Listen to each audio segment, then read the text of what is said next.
Dr. Dana Tassone with participants in 6296 HFT 2696.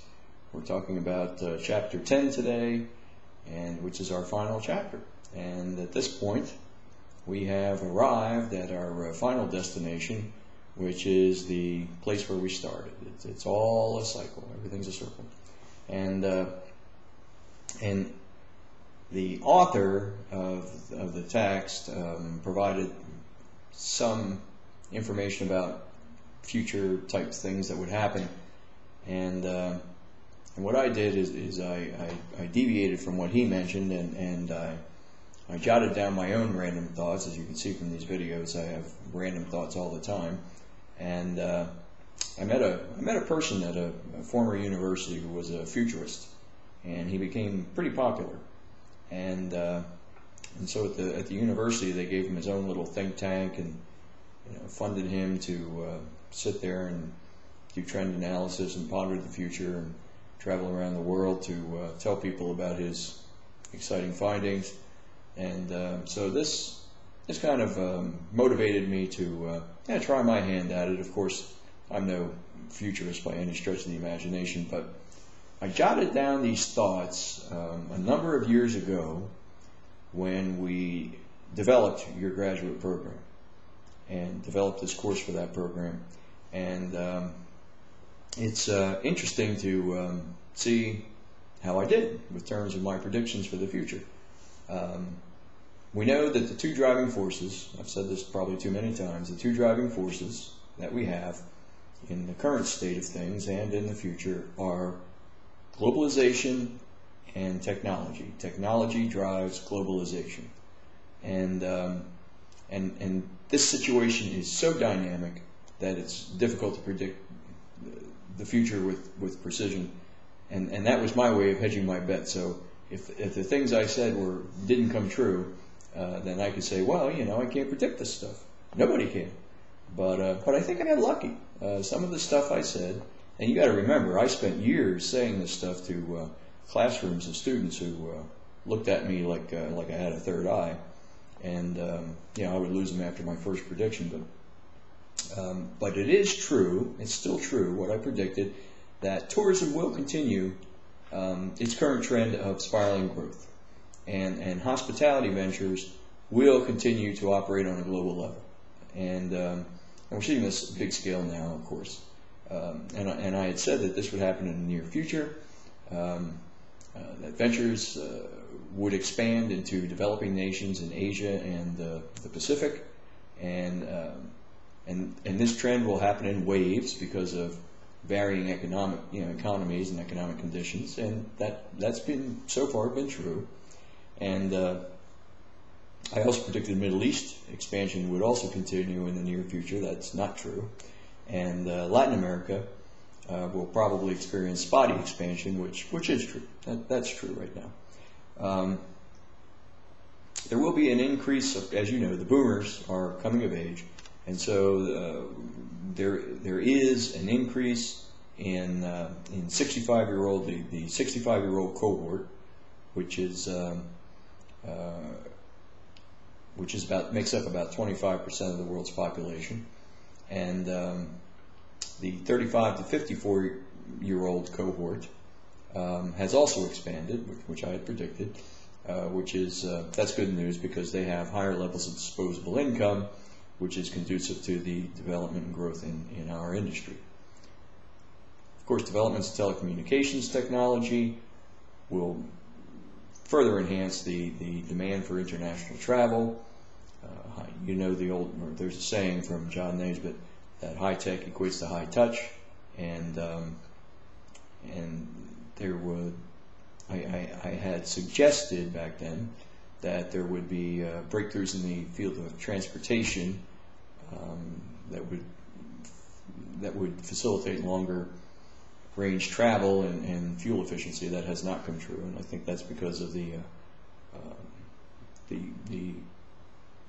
proceed with caution mentality of the airline industry worldwide. You all know probably about Moore's Law. Moore's Law says that technology will double every 18 months, and its price will be cut in half during that same time span. So that means the half-life of technology is about 9 months. And what I had suggested back then is that the coming of telephony, the use of smartphones, digital hand-carry devices for a number of different applications, that obviously is very true today. And I had predicted back then, and this caused people to just want to throw up or go to sleep. I predicted that in hotels the front desk would disappear, and that hasn't happened. My suggestion was that an individual with a smartphone would, first of all, start off his relationship with the hotel, resort, via that smartphone, making the reservation, booking and all of that stuff, and then would notify the hotel, or the hotel would actually track him or her on their way to the property. And upon arrival, instead of walking up to a front desk, they would be greeted by a guest service agent who would take care of all of the odds and ends associated with check-in and amenities and those types of things. And usually when people, what has happened is people in the lodging sector, the travel sector, have experimented with kiosks. And so when I say the front desk will disappear, everybody assumed I was talking about a kiosk. That wasn't what I had in mind at all. My vision for the lodging industry, as well as the travel industry, I think, is that every individual would become a butler, a person who exists, without boundaries, exists to take care of the needs of guests, and that you wouldn't have to go to a front desk and have some agent punch you into a computer terminal. My vision has always been that individuals will have their own PDAs, have their own key slides on their belts, and they would be able to handle everything from the moment you arrive at the property to the moment you're ready to leave the property. And I believe that's going to come true, although a lot of people would probably disagree with me. I suggested that there would be emphasis on green properties. We've talked about that quite a bit. That breakthroughs would happen in energy management, and alternate energy sources would be available. Not to the degree that I had thought would happen by now, but it's happening. And everybody has jumped on the green bandwagon, and it does seem to be a ticket to establishing a sustainable relationship with the customer stakeholders. So you, of course, you're in the business of viewing the existing trends and extrapolating from those trends what might be possible in the future, and when you develop future strategies, you'll work toward those types of advances in your organizations.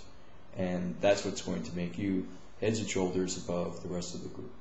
And when you're heads and shoulders above the rest of the group, you're probably going to make a lot of money. And I have to warn you that those of you who make a lot of money, the university's going to come after you and want to share in your money. I'm just kidding when I say that. But you should know this seriously. When you attend a university, that university has a relationship with you for life. And you graduate, you go on your merry way, but rest assured that the resources available through that university are available to you for life. And don't be shy in contacting individuals at that university to provide resources for you. Also, the reflective process. How do I come up with these whacked out ideas? I do it through reflection. As a matter of fact, I think ever since Chapter 7, it dawned on me that the stuff I was talking about came to me through my own reflective practices. If you continue that practice, the same is going to happen to you as well.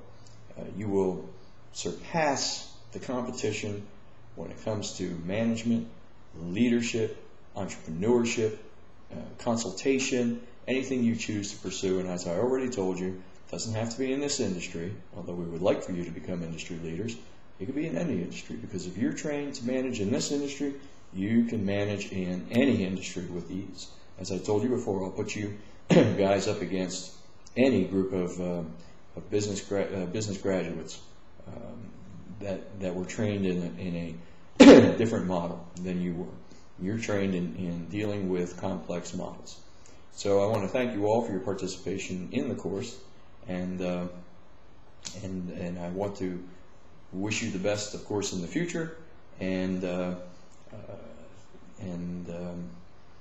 if there's anything, of course, that I can do, don't hesitate to ask, except for money. And I won't see you in the next clip because there are no more.